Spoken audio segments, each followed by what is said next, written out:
आज राजधानी रांची के मोरहाबादी में जनजाति सुरक्षा मंच की ओर से उलगुलान आदिवासी डिलिस्टिंग्स महारैली आयोजित की गई है और ये महारैली आदिवासी समाज के वैसे लोग जिन्होंने धर्म परिवर्तन किया है और आरक्षण की सुविधा ले रहे हैं वैसे व्यक्तियों को आरक्षण की सुविधा से वंचित करने की मांग सहित अन्य मांगों को लेकर के रखी गई है। इस महारैली में झारखंड के सभी जिले से जनजातीय समाज के लोग बड़ी संख्या में शामिल होंगे।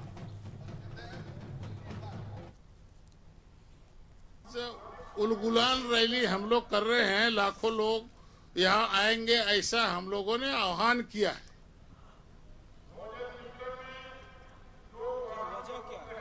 वजह क्या, जो धर्मांतरित लोग हैं उनका आरक्षण बंद हो, भारत सरकार उनका आरक्षण बंद करे, ये विषय है।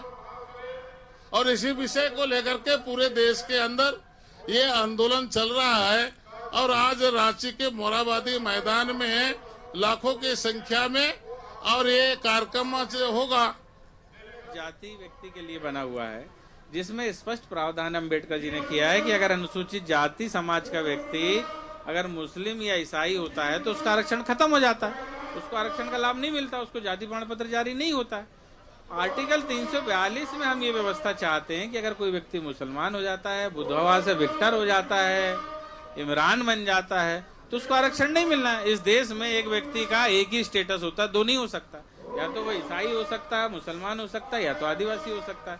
वो आदिवासी और मुसलमान एक साथ कैसे हो सकता है, वो आदिवासी और ईसाई कैसे हो सकता है। तो लोग अपने रूढ़ी रीति रिवाज छोड़ चुके हैं, अपने बाप को बाप ना बोल के चर्च के व्यक्ति को फादर बोलते हैं, उनको आरक्षण का लाभ न मिले क्योंकि वो ईसाई और मुस्लिम बनने के बाद अल्पसंख्यक। रुचि इस वक्त हमारे साथ जुड़ चुकी हैं तमाम जानकारी के लिए। रुचि, उलगुलान रैली निकाली जा रही है राजधानी रांची में, क्या मायने हैं और क्या कुछ मांग है इनकी? हाँ बिल्कुल, देखिए ये वो मंच है जहां से आज उलगुलान डिलिस्टिंग महारैली का आयोजन इस रांची के ऐतिहासिक मोरहाबादी मैदान में किया गया था। और देखिए इनका जो मुख्य उद्देश्य है कि वैसे आदिवासी जो जिन्होंने अपना धर्म परिवर्तन कर लिया है और धर्म परिवर्तन करने के बाद आरक्षण का लाभ ले रहे हैं तो उनके खिलाफ है। और देखिए इनकी क्या कुछ प्रमुख मांगे हैं। क्योंकि 40 से 50 हजार की संख्या में यहाँ पर आदिवासी भाई बहनों का जुटान हुआ था। और देखिए ये है जो कि अलग अलग राज्य में ये शायद इससे पहले भी कई रैली कर चुके हैं।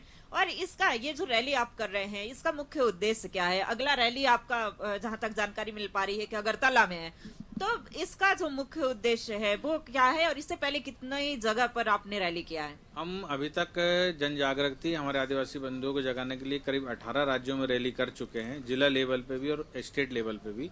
ये 19वीं रैली हमारी रांची में थी और हमारी 20वीं रैली परसों के दिन अगरतला में है। मैं बताना चाहूंगा कि थोड़ा सा एक संवैधानिक इशू इसमें यह है कि संविधान का आर्टिकल 341 में ये व्यवस्था है कि अनुसूचित जाति समाज का अगर कोई व्यक्ति धर्मांतरित होता है, मुस्लिम बन जाता है या ईसाई बन जाता है तो उसका रिजर्वेशन समाप्त हो जाता है, उसको रिजर्वेशन का लाभ नहीं मिलता है। लेकिन आर्टिकल 342 जो जनजाति समाज के लिए, उसमें ऐसी कोई व्यवस्था नहीं है कि अगर जनजाति समाज का कोई व्यक्ति अपनी रूढ़ी रीति रिवाज और सारा जो है सब छोड़कर ईसाई हो जाता है या मुस्लिम हो जाता है तो भी वो लाभ लेता रहता है। मैं एक आपको उदाहरण के लिए एक सर्टिफिकेट दिखाता हूँ।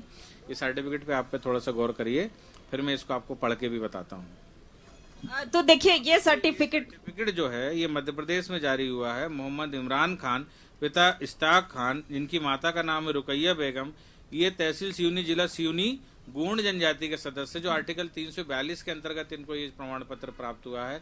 अब आप देखिए ऐसे लाखों प्रमाण पत्र पिछले 70 सालों में मुस्लिम और ईसाई विक्टर और इमरान जैसे लोगों को मिल रहे हैं। लेकिन कहीं ना कहीं हमारा आदिवासी समाज जो है 70 सालों से रिजर्वेशन देने के बाद भी आज भी जंगलों में लकड़ियां काट रहा है, आज भी हमारी जो बहनें जंगलों में लकड़ियां बेच रही है। तो जो सही आदिवासी है जिसको इसका लाभ मिलना चाहिए उसको ये लाभ ना मिलके ये लाभ जो है धर्मांतरित इमरान और विक्टर जैसे लोग प्राप्त कर रहे हैं। इसलिए हमारी एक छोटी सी यही मांग है कि आर्टिकल 342 में इस आशय का संशोधन किया जावे कि जो व्यक्ति धर्मांतरित हो गया, इस देश में कोई व्यक्ति दो स्टेटस में नहीं रह सकता। बिल्कुल, तो कहने का मतलब देखिए निशु ये है कि आर्टिकल 342 में संशोधन हो और आदिवासियों को उनका आदिवासी और मूलवासी हैं जो उनका वास्तव में उनको हक और अधिकार मिलना चाहिए, उसकी मांग है। देखिए हमारे साथ रोशनी खलको जी हैं, ये भी आदिवासी समाज से ही आती हैं, हालांकि हैं। देखिए क्या हम ये जान सकते हैं कि भाजपा प्रायोजित है या फिर आदिवासी मूलवासी के हक की लड़ाई में भाजपा साथ दे रही है? ऐसा नहीं है, ये समायोजित है। आप ऐसे समझिए कि जो भी हमारे विचारधारा से मानते हैं, जिस हमारे विचारधारा को मानते हैं या जनजातियों के हित के लिए सोचते हैं, वो सारे लोग इसमें लगे हुए थे। क्योंकि आज जनजातियों के हक और अधिकार की बातें हैं, तो जनजाति तो समाज रहेगा ही रहेगा, और मैं जनजाति समाज से हूं, तो मैं क्यों नहीं रहूं। बिल्कुल। तो पूरे देश भर में, देश जी। के कोने कोने में इस तरीके का उलगुलान बिल्कुल। जो है इनका चल रहा है। और ये झारखंड की राजधानी रांची का ऐतिहासिक मोरहाबादी मैदान में ये आयोजन था। 40 से 50 हजार की संख्या में आदिवासी भाई बहनों का जुटान भी हुआ था। तो इस तरीके से कई जो लोग हैं इस समाज के, बिल्कुल वो यहाँ बिल्कुल रुचि, नजर बनाए रखिएगा, लगातार हम आपसे अपडेट लेते रहेंगे।